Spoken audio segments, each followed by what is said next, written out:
Baek Saon adalah seorang pria yang berasal dari keluarga bergengsi di kalangan politik, di mana dia menjadi juru bicara dari kepresidenan. Saat ini dia sedang menghadiri sebuah acara yang berada di Kedutaan Besar Inggris. Dia ini diketahui sudah menikah 3 tahun lalu dengan seorang gadis. Gadis ini merupakan putri dari pemilik media kabar ternama. Namun pernikahan keduanya ini diadakan secara tertutup, hingga tidak ada orang yang mengetahuinya siapakah istri dari Baek Saon ini. Semua orang nampak terkejut ketika Baek Saon datang dengan menggandeng seorang wanita di acara tersebut, di mana sehari sebelumnya ada kejadian tak terduga dialami oleh Hong Hae-ju, seorang penerjemah dalam sebuah berita.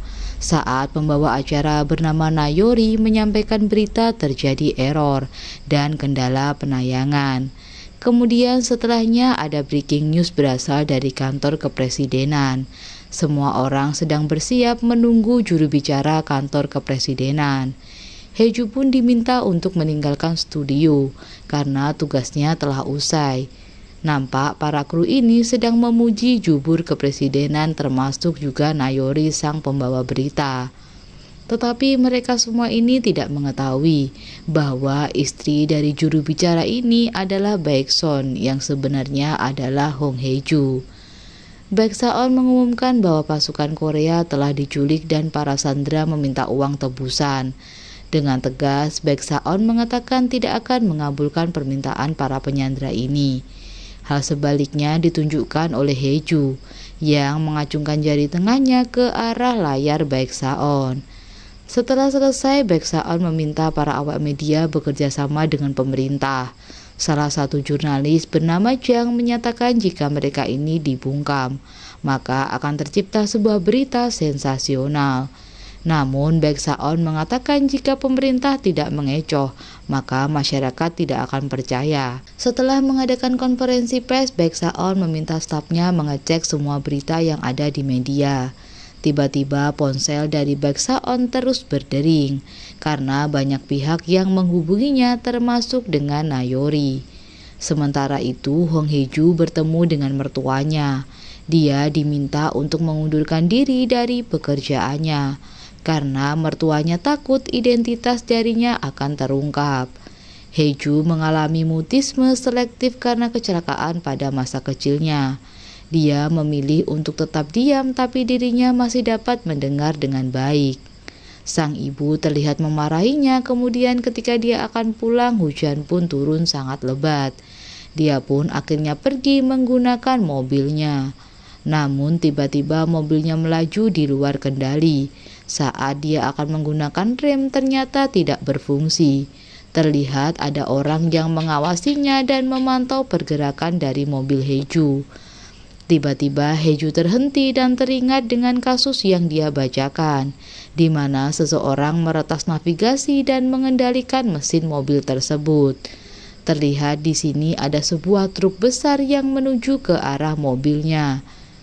Di lain sisi, Baek Saon sedang mengadakan rapat dengan para stafnya. Dia meminta Pak Kang mengatasi berita yang bersifat spekulatif. Kemudian Baek Son kembali ke ruangannya. Saat itu ada panggilan masuk, tetapi ponselnya kehabisan baterai. Sementara itu Hae-ju melihat seorang pria berjubah hitam berdiri di depan mobilnya. Nampak pria itu berjalan ke arah mobilnya dan masuk ke dalam mobil Hae-ju. Tak lama kemudian Baek Saon mendapatkan telepon dari nomor tak dikenal. Pria itu mengatakan sedang bersama dengan istri Baek Saon. Karena baterainya habis, telepon itu pun terputus.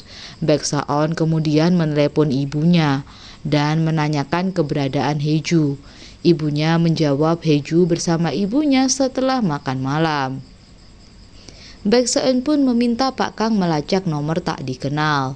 Doja bersiap untuk membantunya, dan tiba-tiba nomor asing itu menelepon kembali. Dia mengancam akan membunuh istrinya.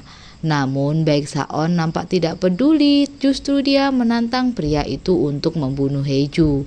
Mendengar hal itu, Hae-ju hanya terdiam. Pria itu berusaha menyakiti Haeju dan dia mengatakan jika Baeksaon memiliki istri lain karena nampak tidak mempedulikan Haeju. Mendengar hal ini tentu membuat Haeju sangat kesal dengan Baeksaon.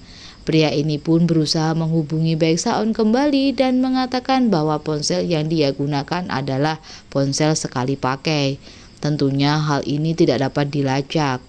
Baeksaon kembali mengangkat telepon tersebut dan menantang pria itu agar segera membunuh Haeju dan menyerahkan mayatnya. Hal ini membuat Haeju sangatlah sedih. Dia pun mengendarai mobilnya dengan kencang hingga tak terkendali. Mobil itu pun tergelincir dan membuat pria itu tak sadarkan diri. Baeksaon pun menggelar konferensi pers dan menyatakan para sandera telah dibebaskan. Di saat akan pulang, seorang jurnalis kembali menemui Baeksaon. Namun Baeksaon justru meninggalkannya. Tak lama kemudian mobil Baeksaon melaju mundur dan dia pun meminta Hyunjin untuk ikut bersamanya. Karena dia ingin meminta bantuan Hyunjin untuk melacak nomor yang tidak dikenal. Dan ternyata Hyunjin dan Baeksaon adalah teman dekat. Baeksaon sangat kesal hingga ingin mencari tahu siapakah pria yang berusaha mengancamnya. Setelah kejadian itu, Haeju akhirnya dapat kembali ke rumah. Dia pun mandi dan melihat bekas luka yang ada di dahinya dan juga di lehernya. Leher Haeju tampak tergores pisau dari pria bermasker tersebut. Walaupun mereka suami istri, tetapi keduanya hanya bersandiwara. Baeksaon pun masuk ke dalam rumah dan mendapati istrinya baik-baik saja. Dia mengatakan bahwa ada yang mengancamnya dan ingin membunuh istrinya. Haeju pun terlihat kesal dan tiba-tiba Baeksaon mendapatkan telepon dari Hyunjin yang menyatakan bahwa nomor asing itu sulit untuk dilacak. Waktu bicara dengan nomor tersebut hanya dibatasi 10 menit dan suaranya disamarkan otomatis. Baeksaon menduga ada banyak orang yang ingin melihatnya gagal dan untuk berjaga dia meminta seorang untuk melindungi Haeju. Kemudian Baeksaon menerima undangan dari kedutaan Inggris dan istri duta besar adalah seorang tunarungu. Dia meminta Haeju untuk ikut bersamanya sebagai seorang penerjemah. Tiba-tiba ibu Haeju menelepon dan mengatakan ada orang yang mencarinya. Dia juga meminta Haeju untuk menjaga dirinya karena ayah Baeksaon akan melakukan kampanye presiden. Kemudian kita diajak kembali ke 3 tahun yang lalu. Ternyata Hong Haeju terpaksa melakukan pernikahan dengan Baeksaon. Di hari pernikahannya, Baeksaon datang dengan membawa surat perjanjian. Tiba-tiba pernikahan itu pun diadakan secara tertutup. Kemudian Baeksaon menyuruh Haeju untuk melepas semua gaun pernikahannya. Dia kemudian menyodorkan surat perjanjian pernikahan mereka. Surat ini berisi bahwa Haeju tidak boleh meminta perceraian saat kampanye. Haeju juga dilarang untuk mengungkapkan wajahnya dan juga statusnya sebagai istri Baeksaon. Karena di sini Baeksaon menganggap Haeju dikirim sebagai sandranya, hingga Haeju harus menjalani pernikahan palsu tersebut. Tiba saatnya mereka berdua akan menghadiri acara di kantor kedutaan Inggris. Baeksaon terlihat menggandeng Haeju. Semua mata pun tertuju ke arah mereka termasuk duta besar Inggris yang mengira bahwa Haeju adalah istri Baeksaon. Duta besar kemudian memperkenalkan istrinya yang bernama Rachel. Saat ditanya, Haeju mengatakan bahwa dia bukanlah istri Baeksaon. Hal ini membuat duta besar terkaget. Melihat ini, Baeksaon tidak mengetahui bahasa isyarat yang dilakukan Haeju. Baeksaon mengatakan bahwa istrinya seorang disabilitas dan ini adalah kelemahannya. Apabila ada beberapa orang yang ingin menyerang istrinya, ini membuatnya menyembunyikan istrinya. Saat Haeju sedang minum, Baeksaon mencoba menghentikannya. Haeju ingin pulang dari pesta itu, tetapi Baeksaon memintanya untuk bertahan di sana dan memintanya duduk jika kakinya sakit. Haeju kemudian meluapkan kekesalannya dengan menggunakan bahasa isyarat. Dia juga kesal dengan pernyataan Baeksaon yang menganggap istrinya adalah kelemahannya. Tetapi Baeksaon tidak mengetahui apa yang dibicarakan Haeju. Heju pun kemudian pergi ke toilet, dan Baek Saon menerima sebuah panggilan dari nomor asing. Baek Saon terlihat meremehkan orang tersebut dan mengatakan istrinya aman dan baik-baik saja. Dia tidak punya waktu untuk menanggapi ocehan orang itu. Namun penelepon ini menunjukkan isyarat bahwa dirinya berada di sekitar Baek Saon. Dia menunjukkan beberapa jenis kue yang ada di depan Baek Saon. Tentu ini membuatnya terkejut. Baek Saon kemudian melihat seorang pria yang sedang menelepon. Dia pun bergegas mengejarnya hingga sampailah pada toilet. Baek Saon menemukan pria tersebut. Ternyata pria ini sedang menelepon kekasihnya. Baek Saon kemudian kembali mencari dan memperingatkan jika berani mengusik istrinya. Nomor asing ini mengungkapkan bahwa Heju bukanlah istri Baek Saon yang sesungguhnya. Dia sebenarnya adalah kakak Heju lah yang harusnya menikah dengannya. Namun kakaknya kabur di hari pernikahannya, dan Heju pun diminta untuk menjadi istri pengganti. Baek Saon terlihat kesal mendengar hal tersebut.